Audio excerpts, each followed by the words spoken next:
There's one thing every avoidant secretly hopes you'll do after they reject you, but they'll never admit it because, honestly, it sounds crazy.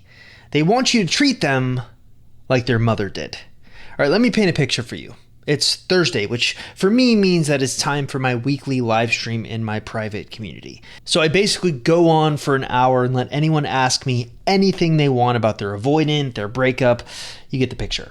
But little did I know that today, Ed here was about to teach me something. He says, "Hey, have you heard of the cat allergy analogy?"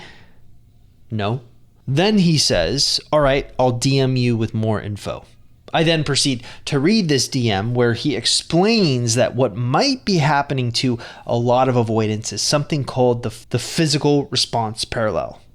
Just as someone with cat allergies experiences an involuntary physical reaction like sneezing or watery eyes or difficulty breathing, a dismissive avoidant person can experience what feels like an involuntary emotional allergic reaction to intimacy and closeness. Now, the key word here is involuntary. They're not choosing to feel overwhelmed or suffocated. It's just that their nervous system is triggering a protective response. Now, you may be wondering, well, what does any of this have to do with an avoidant wanting you to treat them like their mother?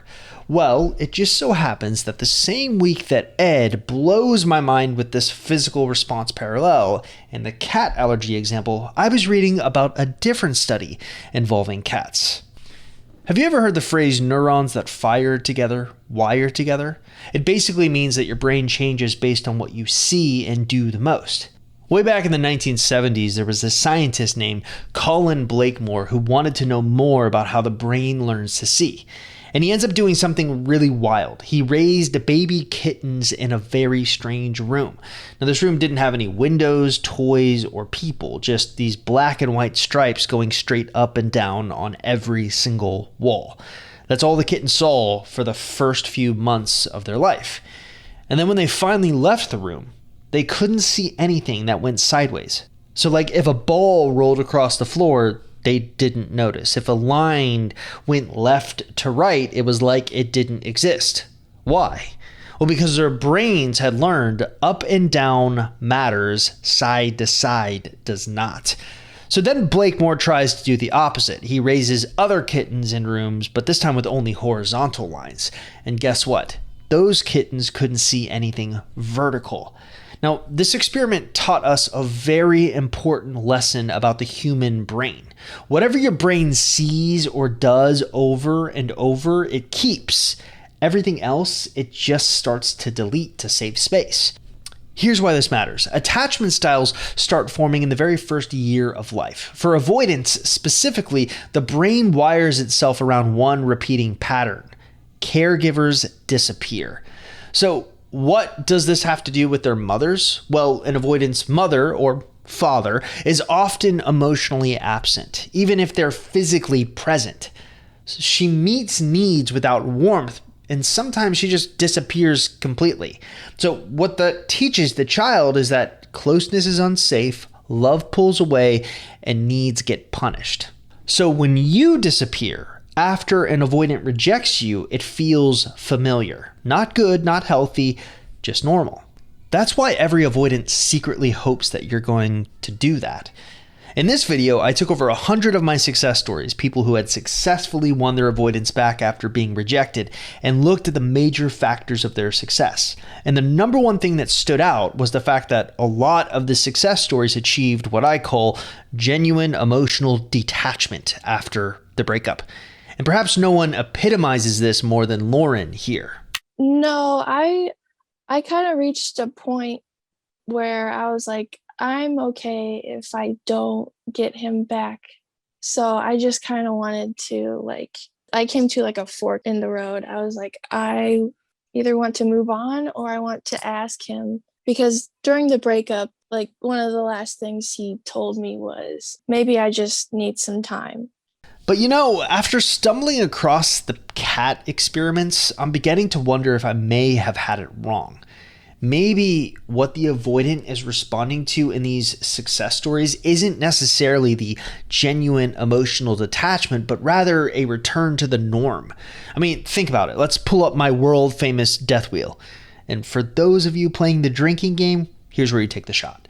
So this is what the average relationship timeline looks like for an avoidant. You've got the 8 stages. They want someone to love them. They find someone, their troubles are over. They start noticing some worrying things. They think of leaving. They actually leave the relationship. They're so happy that they left, and they start to feel kind of lonely. And then they wonder why this always happens to them.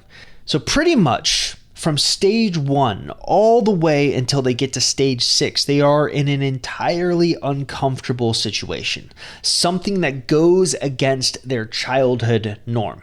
Remember, for them, chaos and silence is normal. So when they enter into a relationship, that's when the clock begins on that cat allergy concept that Ed was talking about. Their nervous system triggers a protective response, and eventually their allergy to commitment and intimacy becomes so unbearable that they crave a return to the norm. It's just that maybe for people like you and I, normal has a different meaning. For them, normal is distance. It's the way their brain was wired from their caregiver.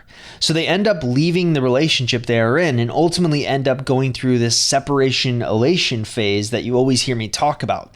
Now, my interpretation of it has always been that the separation elation phase is like the celebration of their independence. So while in the relationship, they lose their independence. While out, they get it back. But the more I research the psychology and the science behind their brains, the more I become convinced that it may be something much deeper. They may be celebrating that return to the norm. Maybe it's not so much that they got their independence back, but that they re-enter the environment that feels most comfortable to them, an environment crafted by their caregiver. But we haven't even gotten to the wildest part yet.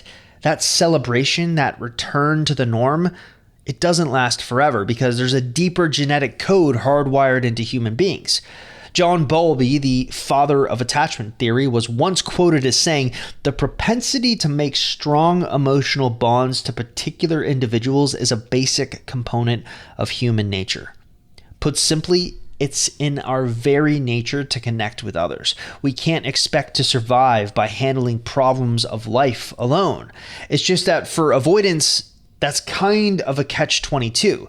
Their caregivers taught them to handle life alone, yet their primal DNA taught them to seek out help, which is why every avoidant is always at war with themselves. So what happens when someone like Lauren earlier actually lets go? Well, suddenly the avoidant gets both things that they're wired to need. They get space to survive and safety to seek. That's what I'm beginning to believe is behind the genuine emotional detachment through line that I found with these 100 success stories. It works so well because it creates the normal environment that an avoidant is comfortable with. But here's the funny part. Most people who listen or watch this video are going to hear like, okay, cool, I'll just detach. As if that's such a simple thing to do. It's not. In fact, getting an avoidant back is, in theory, super easy. It's all about the execution. It's just that the execution is absolutely brutal. I probably shouldn't admit this, but I try my very best to never read my comments anymore because most of the time I'm drawn to the comments that are negative by nature. The reason for this, though, is our brains are wired to notice threats first. From an evolutionary standpoint, survival depended on spotting danger quickly, which ultimately gave rise to what's known as the negativity bias, the tendency to give more attention to negative stimuli than positive ones. So every time I post a video and I check to see how it's doing, I can't help but get sucked into reading the comments. Even though I know I shouldn't, I know it's not healthy. But I think what this proves is that knowing and doing are two completely different things. Most people know that avoidants want space, yet they can't quite give them that space because that requires overriding their own programming. In psychology, there's this really famous study called the still face experiment. Basically, a parent and their infant are brought into a room and the parent is told to stare blankly at the baby for just a few seconds. No reaction, no expression, and the baby loses it. They panic and they do everything they possibly can to get the parent's attention back. Why? Well, because we're wired to seek emotional attunement, and when it's gone, even for a moment, our nervous system freaks out. That's actually a normal reaction for most infants. They're like little sponges. Their attachment is still in progress. If you want to see a more extreme version of this experiment play out, there's this viral TikTok trend going around where parents will be holding their babies and they'll slam their hand against a wall and pretend that the baby hit its head, when in reality it didn't. And in almost every case, you'll see that the baby will start crying. And the baby cries not because it's hurt, but because it's reading the parent's face to figure out what's happening. Now, in both cases, the still face and the fake head bump, the baby's nervous system is scanning for emotional cues. Am I safe? Are you with me? What should I feel right now? And when those cues go missing or they suddenly spike into panic, the baby's system spirals because it has no internal frame of reference. It learns what to feel by watching you. But here's what most people miss. Avoidants are the opposite. They've trained themselves to disconnect. So when you truly detach, they don't panic right away. They relax. And we actually see this play out in Mary Ainsworth's strange situation experiment. It was a 21-minute experiment with 94 infants between 12 and 18 months old, each with their primary caregiver, usually their mother. And the setup was simple. It's a room full of toys, a stranger, and a mother who leaves, then returns. Now, Ainsworth watched what happened when the mother left. Did the child cry? Did they freeze? Did they go to the door? And more importantly, what happened when the mother came back? That reunion told the real story. Now, secure kids cried, but when their mom returned, they reached for her and they calmed relatively quickly. Anxious kids, on the other hand, well, they panicked. When the mom returned, they clung and they hit. Avoidant kids, they didn't cry. They didn't reach. They looked kind of like they didn't care. But their heart rates told a different story. Sky high cortisol. They weren't calm. They were barely coping. And that makes sense, especially when you look at the death wheel again. Look what happens to them in stages 7 and 8. The cortisol comes up because they want a connection. They just don't know how to walk the path to get there because their programming is literally in the way. So let's play this out. Let's say you do what I say and you treat them the way that their mother treated them growing up. You left them to their own devices and cared only about yourself. What occurs next to the avoidant typically happens over 3 phases. You have sort of the phase 1, which is the overwriting the perception phase. So every avoidant always has this perception of you, and judging based on our internal polling, it likely coincides with very anxious behaviors. Now, I've talked about this phenomenon in the past, but let's let one of our success stories tell you about it. I had all those thoughts of like, do I go to his house? Do I go to where he works? Like, that whole stalker mentality starts sinking into your brain. And I was like, what am I going to do? This is my person.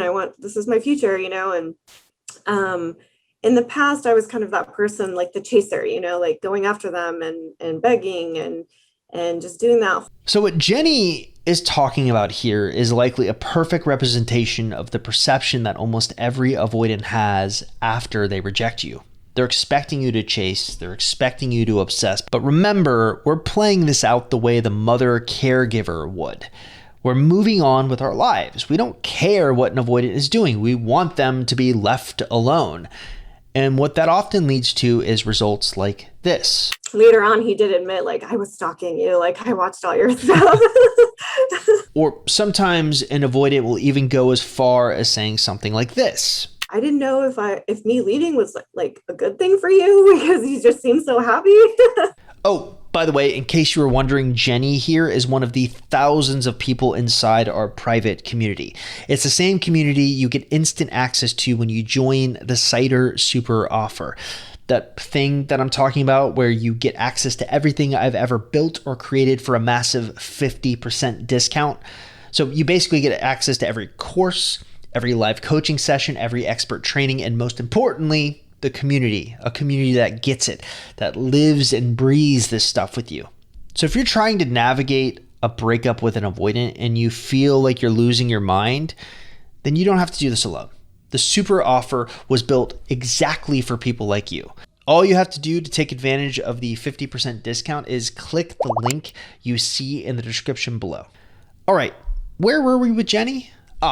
Yes, I was just talking about the negative perception her avoidant likely had of her. Well, her visible happiness creates this emotional dissonance for him. He expects her to spiral as she had in the past, but instead she looks calm, she looks centered, she's radiant.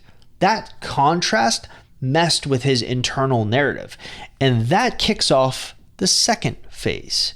Phase 2, basking in comfort. One of the biggest mistakes that people make is expecting that all you need to do to have an avoidant come running back is to get them to rewrite their internal narrative. No, that's literally only step 1. Remember, they need to bask in the comfort of their newfound freedom for a bit. We talked about this already with the whole duality concept of how their caregivers taught them to handle life alone, yet their primal DNA taught them to seek out help. So phase 2 is actually all about that battle happening inside and kind of beginning to ramp up. In the past, you've probably heard me refer to it as the paradox, and that's because it really is. But what does this look like in real life? All right, so we're going to use Jenny's interview once again as our North Star. We'll start first with how her avoidant just disappeared completely after the breakup. Then after that, it was just like silence. I didn't hear from him at all, which is completely unlike us. This is a textbook avoidant move, pulling back into solitude to regain emotional regulation. It's not reconciliation yet, it's relief, it's freedom. This is them literally basking in the comfort. Of course, that doesn't mean they're not watching you from a distance. Later on, he did admit, like, I was stalking you, like, I watched all your stuff. We kind of already covered this in phase 1. He's not ready to engage yet, but he's watching, curious. That's the battle beginning to build beneath the surface, which of course ultimately leads to the seeking out help aspect to slowly begin to win. We see that when her avoidant questioned if leaving was even good for her. I didn't know if me leaving was like a good thing for you because you just seemed so happy. Now the comfort is turning slightly uncomfortable. He's starting to wonder if the freedom he craved is actually a loss. It's at this stage that phase 3, the phantom fawning stage, begins. All right, so I've always illustrated this paradox with these 2 circles battling it out, as you can see on the screen here. It's important to note, though, that each one gets its time in the sun. Just like the sun rises and sets every day, the avoidant will inevitably seek a return to comfort, being alone, when they are in a relationship, and an avoidant will inevitably seek connection when they are out of a relationship.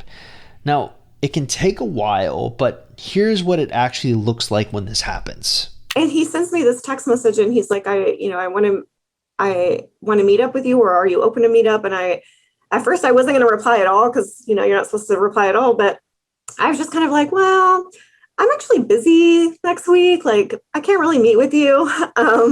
Which to him, and he immediately responded like, oh, well, I just want you to know that I'm available whenever you need to meet or whenever is good for you. Like, he wanted me to know he was available. And that's really the moment the roles flip. When Jenny stopped chasing, she stopped proving or stopped showing up emotionally for someone who left her.